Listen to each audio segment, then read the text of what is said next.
This is the day that the Lord has made. Let us rejoice and be glad and live today. This past week, I had the opportunity to play a round of golf in the mountains of Montana with my son, Miller. Now, as we checked in with the pro shop before our round, we were informed that another guy would be golfing with us. Now, I have to admit, we both were a little bummed to find this out, as we were hoping to enjoy the day by ourselves.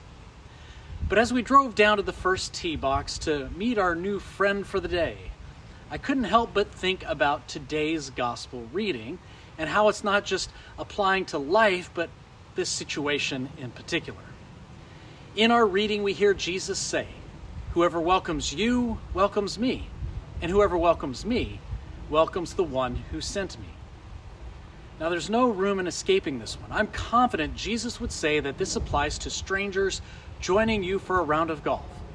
So we happily welcomed a fellow named David from Tacoma, Washington, and we thoroughly enjoyed his company that afternoon. It doesn't take a lot to understand that if we want to be welcoming to God, if we want to welcome Jesus into our hearts to dwell and to strengthen and to guide, then maybe we ought to look at how we welcome others, because there is a direct correlation in our behaviors. To be a welcoming presence is what we are called to do as Christians. We mention every Sunday that all are welcome to join us in worshiping God together. But do we fully understand what it is that Jesus is asking of us? I think we can sometimes get a little lazy in our welcoming. From time to time, we downshift to more of a maintenance mode, where we do the bare minimum in order to convince ourselves that we are indeed being welcoming and accepting and hospitable. I know I've been there before, and I'm sure that many of you have found yourselves in the same position as well. So what can we do to ignite the flame that keeps our hearts burning, not just for Jesus, but also so that we show hospitality to others? Now, I've been fortunate enough during my ministry to take mission trips to other countries, and in particular to Guatemala. Now, the people of Guatemala truly know what it means to be welcoming and radically hospitable. Let me explain. Upon entering the village of Aurora for the very first time, my group was greeted in Palm Sunday fashion as members of the community met us on the road, waving their palm branches back and forth and holding up a sign that was welcoming our American delegation to the place that they call home. Like bellhops at a five-star hotel, the men and the older children immediately grabbed our bags and they lugged our stuff over a log bridge, across a soccer field, and up to the homes where we would be staying. These homes were mostly two-room abodes, one room for sleeping and the other for cooking.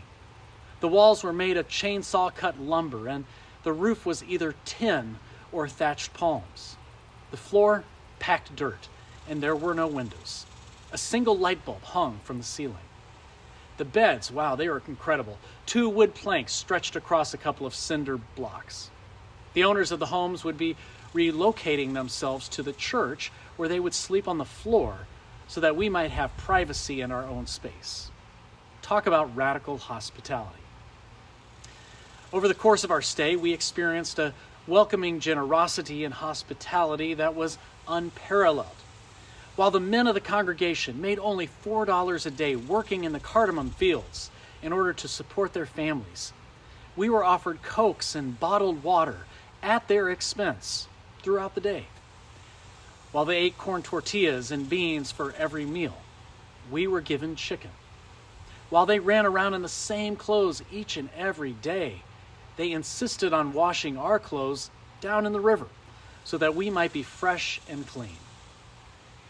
Everything seemed so backwards and wrong, opposite of the way things should have been. I mean, here we were, coming to their village to help them and to support them and to forge friendships and relationships with them. And they kept upping the ante by demonstrating a love for us that could only come from having a strong faith in knowing Jesus. It was certainly an awakening moment for me, as it was for the others in our group. I mean, we walked into their village with more in our backpacks than they had in their entire homes, and they were the ones who were giving us things. It was humbling to receive the gift of their generosity, and even more so, it alerted me that, maybe I should try to live my life in a more welcoming and generous way. Again, today's text from Matthew is a story about being welcoming and showing radical hospitality. Whoever welcomes you welcomes me, and whoever welcomes me welcomes the one who sent me. But it's the last portion of our text for today which really strikes me. Jesus says this, "And whoever gives even a cup of cold water to one of these little ones in the name of a disciple, truly I tell you, none of these will lose their reward." I believe Jesus is saying that we should welcome others with actions and not just words. It can be as simple as offering a cup of water or allowing a stranger to join your golf group. On the other hand, it can be as complicated as moving out of your own home and sleeping on the floor of the church so that some strange American guests may have a place to sleep. No matter how you might look at things, welcoming can be quite inspiring.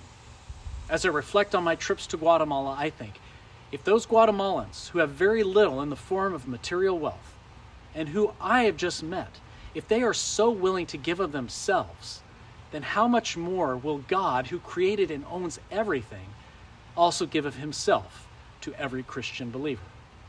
And if we have a God that is willing to be welcoming and radically hospitable to all of his children all of the time, even though we are prone to find trouble, even though we make mistakes, even though we neglect our neighbor, act selfishly, and ignore God's commands, then shouldn't we follow suit and mirror that same hospitality that God has for us? It only makes sense. I'm sure that each of you has your own Guatemala story, something that inspires you to go above and beyond yourself for the good of your neighbor. Something that, pushes and it moves you in the direction of being radically hospitable to someone else. There is no reason for us to think that we don't have what it takes to accept the challenge to be welcoming. We are equipped by our God to extend our reach to others. So open yourself up and discover the new and exciting ways to generously give of yourself. For we are created in the image of God in order to show radical hospitality and to say to others, "Welcome to you." Amen. Remember as you go about your day that yesterday is gone. Tomorrow does not yet belong to you. So why not today? Live today knowing that you never walk alone. We will see y'all next week. Later.